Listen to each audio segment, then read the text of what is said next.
Welcome to the Winning Wellness Podcast, where we explore health, wellness, performance, and try to improve not only your quantity of life, but your quality of life. I'm your host, Mitch Schwartzman. Hey guys, I am not totally sure what I'm going to title this podcast. think I think I'm going to call it How to Create Your Future, which sounds gimmicky and woo-woo, but you know what? I think it might be appropriate. So we'll see what I end up calling it. At this point in my life, I actually believe, and I'll explain why, but I actually believe that we create quite a bit of our own future out of the things that we think, say, and write down. And I'm going to go into basically why I believe that and what's convinced me of that and things like that. So, um, I'm at an interesting spot right now in my life where things are going well. A lot of that is luck. A lot of that is hard work. But part of it is goal setting and the way that I've sort of like dreamt that my future would go. All those dreams are coming true, and it's almost eerie to see things go the way that you want them to go. So life isn't always like that. Um, but I think combination of luck and some hard work. Um, but also I've set my intentions and those are coming through. So, and now that I look back at my career, been working with athletes for the last athletes or general population, I consider basically everybody who's stepping in a weight room, I consider to be an athlete. Um, but working with athletes for the last 18 years, it rings true of the success that I've seen athletes have or not have, and just what's happened a lot in my own life. So, I have this former mentor and college professor by the name of Dr. Paul Wright.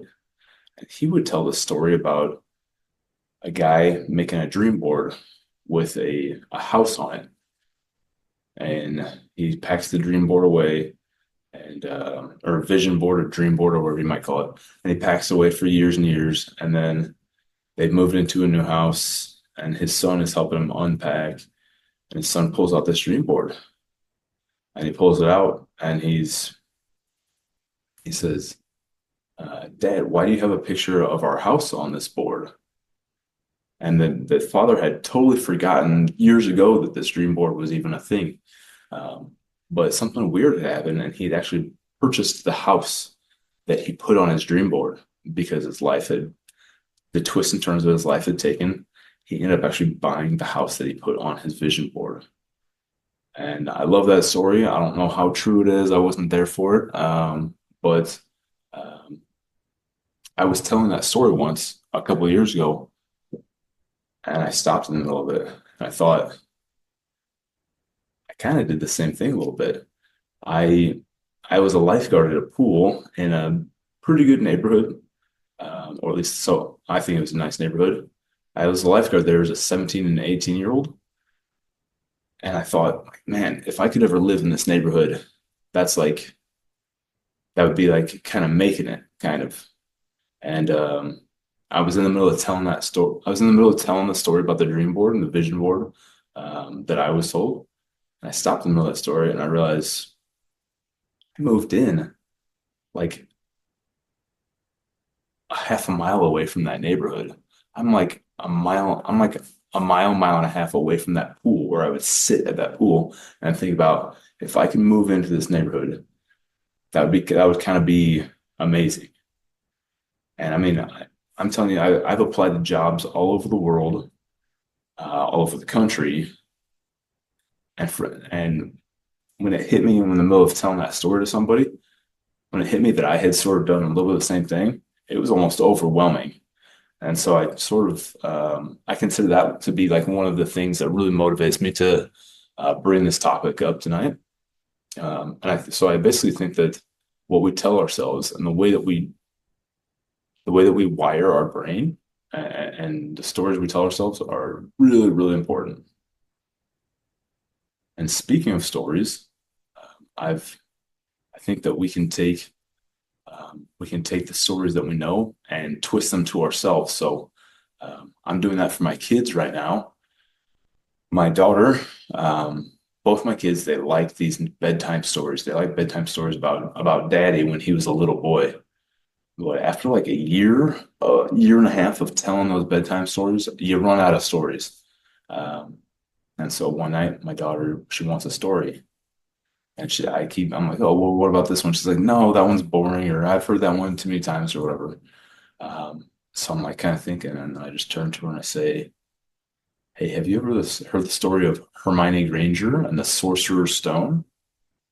So if you don't know, that I'm ripping off Harry Potter and the Sorcerer's Stone, which was the first of the Harry Potter books, by J.K. Rowling. Um, and I take the stories. They're some of the most popular stories on the planet, and I twist them for my own daughter's entertainment, and I make it related to her. You know, if she's had a bad day at school or something was going on, then maybe Hermione faces very almost like strikingly similar situations. And then instead of telling my daughter what I want her to do, I tell her the story of what Hermione does. And then my daughter can model her behavior and have some insight using like a lateral character in Hermione Granger. So um, I've been doing that for the last few months. I'm right at the end of book three. And I add in my own material and I twist it and turn it and I forget things. But I mean, I'm telling you, like, it's at the point where I have to like I'm like watching the movies and like taking notes on my phone so I remember how to guide the story because it's one of the most popular stories of all time. I mean, yeah. So it's kind of a no-brainer that it's a good story, and I just pivot it to help my daughter envision it for herself. So she's 6 years old, so I make it age appropriate, and then I twist it to like sort of like meet what's going on in her life. Like if my daughter loses a tooth that day, when you know it, like Hermione Granger loses a tooth in the middle of a Quidditch match or whatever it is. So, and I see that helps my daughter have like gain perspective and gain insight and um, have like guided discovery of new thoughts and feelings. And so it's like a lot of fun to just like spoon feed that to her um, and try to get her to realize that like um, you can create stories. You can sometimes she helps me out a little bit. I don't let her throw it into a mix because I want it to feel like a real story to her versus like she knows that it's made up. She knows that it comes from a book, but I want her to feel like it's real. So I don't think that she's quite old enough to understand the stuff that I'm talking about in here. But anyways, I do that with my daughter and with my son. He loves Batman stories, but Batman stories are kind of hard to tell over and over again. Like he fights the Joker, he fights the Riddler, he fights the Penguin, he fights Bane, and you run out of stuff. So not only can I tell him the great Batman stories that are with the classic, what are they called? Nemesis or villains or whatever. Nemesi. What's the plural of nemesis? Um, but I take Batman and I just call him Batman and I put him in other situations. Um, like I'll put him in a movie, like I'll put him in action movies that I like, and my son is 4, so I'll make him age appropriate. So I'll send him to like the plot of Die Hard and have him like doing. I just call him Batman, but it's everything that Bruce Willis's character John McClane does. And then it's twisted so it's age appropriate, and then I'll make it relevant to some of my son Mac, some of his stuff that's going on in his life or his days and things like that. So yeah, so like so far I've sent him through like done Batman movies. I've also done the movie Die Hard, the movie Predator, the movie Daybreak. No one probably knows that one's like kind of old, but basically like Sylvester Stallone gets stuck in this underground tunnel with a bunch of other people, and it's a good like adventure story. But I tell my children these stories because I'm a believer that the stories we tell ourselves make a huge impact on what's going on with our state of mind and with our future. Okay, so I tell you those things to tell you this. According to I've heard about it first from this book, though. It's called The Brain That Changes Itself. And there's a saying in that book, and it says that the neurons that fire together wire together. And I forget what examples they have in the book. They might have used the example of like PB&J or peanut butter and jelly, but the example that I use is peanut butter and jelly. So when I'm explaining this to my athletes, I'll say, I know what you're going to say when I say peanut butter and, because everybody in America is going to say jelly, peanut butter and jelly. If I say peanut butter and it inspires your brain to say jelly, it shows you that the neurons, the peanut butter neurons, the peanut butter and neurons have fused with the jelly neurons in your brain. So when you say peanut butter and, your brain automatically lights up and produces the jelly neuron. It triggers, it stimulates, right? That happens when we tell ourselves stories. When we ingrain patterns in our mind, the neurons that fire together, they wire together. And that's huge for positive thinking. Like, think about someone who's constantly thinking negative. They look at the worst of every situation. They're going to create a habit, a pattern of doing that, right? Versus someone who may be positive or optimistic, then they have the reverse. They get the good stuff going. So the way that we think and what we think is massive because it becomes automated. Just like you guys thought your brain spit out jelly when all I said was peanut butter, and it does the same thing for a million other little processes and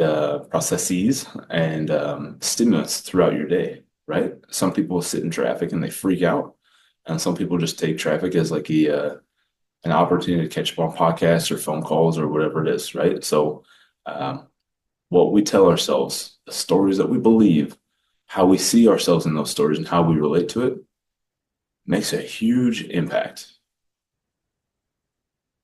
I work with personal training clients, and I've been in the fitness space for 18 years.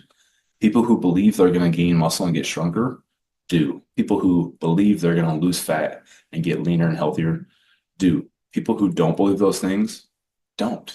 This is all sort of related to the self-fulfilling prophecy. And that is what you believe tends to end up happening, whether it's good or it's bad. And I saw there's a few stories about that I really like, or two of them anyways. And one is that I worked with this coach named Rock Gullickson, and he was a really successful powerlifter. And he would do things like go to the powerlifting competition ahead of time. And if it was like a belt that was like the award for like the champion of the day, he would put that belt around his waist and take pictures with it. And he would get it in his mind that that was his belt. Or the same thing with a jacket or the trophy or whatever. But he would go in and he would get there early and he would take like ownership of it, and he would train his brain that he had won already and that he was just there to go through the process. Another story was, and Coach Rock Olson was with the Rams, and another story from the same coaching experience with the Rams back in 2010 was there was a quarterback by the name of A.J. Feely, and A.J. Feely had a 11-year NFL career, but you might kind of trace it back to him being in 8th grade. And he told me a story about how when he was in 8th grade, he was like 5'6", and he had size 14 feet. And he looked at his mom and his dad, and they had been like, I think they'd both been college basketball players, and they both had pretty good height on them. And as a family, they decided that he was going to postpone high school for another year in order to allow his body to grow so that he could go in and be more of a success as an athlete. He was thinking more about the NBA, but he ended up having more success on the football field. And so, some of that success was forecasted ahead of time. And on a microcosm, what I'll do is when I'm lifting weights and I'm training, is I will, if I've got a hard set coming up that I'm nervous about, I will actually record it in my notebook before I do the lift. And I'm kind of training my brain that I'm going to do it. It's going to be done, and now I just need to go through the process. So the self-fulfilling prophecy is a really powerful tool that we can and should use for us, but a lot of times we end up using it against ourselves. That belief is a massive part of the process of success, right? So I thought about calling this podcast like creating success or whatever. I don't want to get too gimmicky, but these are the things I believe. So and then I've worked in counseling as well. So a big part of the population for counseling clients, they catastrophize. They play the what if game in their head, and they automatically go to the worst and most like grandiose negative situation that could happen, right? So they're living in this huge state of stress because they think that the plane is going to crash. They think that they're going to get fired from their job. They think that the boyfriend or girlfriend is cheating on them, or they're going to get dumped or whatever. They live in this constant state of trauma. Like everything in their life is going to go the wrong way, and that's what they believe, right? And so it creates this high state of stress and tension, and it messes with their nervous system, and it messes with their joy and their happiness and their thought process. But we can control that a little bit. We can move in the opposite direction, and that's where I think the success cycle comes in. The success cycle is something that I try to put in front of my athletes and my clients on a regular basis. Because if you're stuck in a slump, you look at the success cycle, and sometimes you can't play and perform your way out of a slump. Sometimes you have to just change your behavior, change the way that you're thinking, and looking at that success cycle, things will change for you. The success cycle, you can start anywhere. You can start with improved habits. Maybe just go out and you perform well. You start thinking better. You raise your beliefs. So that's a success cycle. But the failure cycle is the exact opposite of that. If you're negative minded, that's going to lead to poor performance, right? Or if you're performing poorly, but you're not combating that with positive thinking, then you will stay on a failure cycle. I've seen it. I've done it. People that are capable of turning their failure cycle into a success cycle, they can't always do it with the next game or with their next practice, but they can do it with their mentality. And that can start it's like a decision. You just make a decision.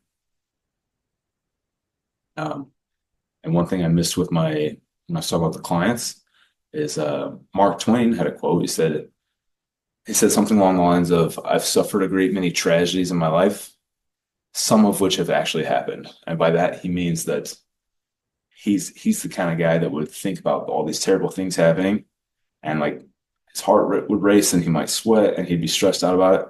And then those things would never happen. So that positive thinking is just it's a superpower. Just like whatever the Flash can run fast, I think that people who can think positively, even during stressful times, I think that is the equivalent of a superpower. It makes everything in their life better. It makes them better problem solvers. It makes them happier. It makes them more successful. And if there's any Seinfeld fans out there, as George Costanza says, it's not a lie if you believe it. Going forward, really the action steps that you can take with this are goal setting. And with goals, we've all heard of SMART goals. I'm not talking them down. They are important. SMART goals: specific, measurable, achievable, reasonable, timeable, or some version of that. We like SMART goals. We like to make sure that we want to nurture success. We want to put a little bit of a deadline on it, so that what we're doing is our conscious mind is writing things down, and then our subconscious mind starts taking actions to be successful towards that, right? And that goes towards a million things, but particularly the self-fulfilling prophecy. What we think, what we believe deep down, we help make that real, right? If you believe you're going to get a divorce, if you believe that you can't lose 5 pounds, if that's the narrative that you have going on in your head, well, over time, you're probably going to be right. Now there's some like little cliche, like whether you think you can or you think you can't, you're right. So cliche, a lot of cliches are they're cliches for a reason. A lot of them are true. So SMART goals, we have SMART goals. And all those SMART goals are going to be outcome goals. They're the things that you want, the things that you wish for. But under this outcome goals, whether you want to be like make the varsity team or win the Super Bowl or whatever it is, that's your outcome goal. You don't get to decide that. You can't always guarantee that that's going to happen. There's other factors, other people's decisions, other people's performances. But your outcome goal is bolstered and supported by process goals. Like the process goals, like you can pick to train 5 times a week instead of 3 times a week. You can pick to skip the junk food or limit your cheat meals to once a week instead of once a day. Little things like that. You can set your alarm to wake up, or you can set an alarm to go to sleep. If you're not going to sleep on time, then you're always staying up late. But those process goals are things that help you achieve your outcome goals. And I think that you need to get those goals out in front of you. You write them down, and then don't just forget about them. Don't be like the vision board guy. He got lucky. Who knows if it's even a real story? It's one that I like to believe. It's one that I've kind of like lived it. I'm kind of living in a house that's in a neighborhood that's real close to something I thought about for a lot of hours a long time ago, and then I totally forgot that I had even put it on the to-do list or on the dream list. But one other thing that you might want to do is like a personal mission statement. So just something where you jot down a little bit of everything. So I got on here like my personal mission statement. I have my life priorities, my core values, my life roles. I have like action items for things that I want to do. And I kind of like piggybacked off of a social media post I saw from Ben Bergeron, who's a CrossFit coach, a pretty well-renowned CrossFit coach. But that's something that I've referred to many times, and it kind of keeps me on track with a lot of different things. It's also something I've used in job interviews a couple of times. It helps guide when people want to know what's going on with you on that bridge between personal and professional. This is kind of like a little document that I've kind of like had on my mind or in my hand when I talk to them about those things. And something that I'll stitch back in for later on is, and I'm not the only one who likes to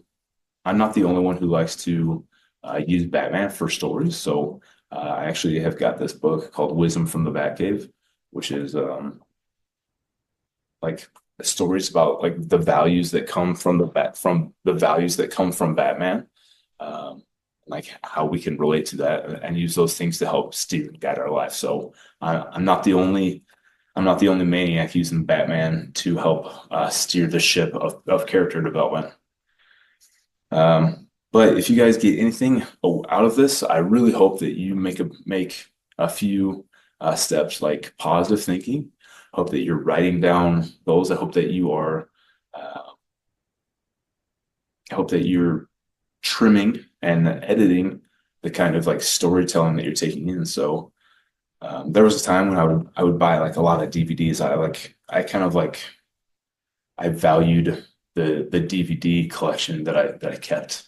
And when I started having kids, I looked through it and there wasn't like risque things in there, but there was movies that I just wouldn't want.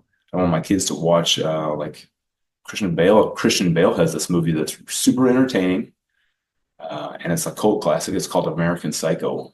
He runs around. It's a very gory movie, very like it's a little raunchy too, but he goes around like doing terrible things. And at the end of the movie, you're not sure if he did them or if it's just all in his head or whatever. But it's not something I would ever want my kids to like put in the DVD player and watch. Like it's hard to defend like why that would be in the same house as like young children. And so I started getting rid of those things. And I look back and I think about like, did watching like crazy movies like that, did that inspire me to do anything like positive or take action in a good direction? Was it just entertainment? Did it put me in a good mind space or a negative mind space? And I can't be sure for sure, but I would guess that watching. I don't watch scary movies because I'm not about that. But I would bet that watching movies that are just kind of negative in nature would kind of wire my brain a little bit into the negative space. Whereas if I'm sticking to like, if I'm watching comedy movies and action movies, like maybe I'm more into telling jokes and I don't know, exercising, like, but I think that we should all place like a huge value on not only the thoughts that we're intentionally thinking, but just the material that we surround ourselves with. And so I hope this helps. I hope you guys are setting goals, achieving those goals, and that you get your mind right and that you create your own future. Thank you so much for listening to our Winning Wellness podcast. If you have any questions or suggestions for podcast guests or topics, you can submit those through YouTube comments. You can message me on Instagram. My handle is Mitch Schwartzman, or you can email me at coachmitchschwartzman@gmail.com.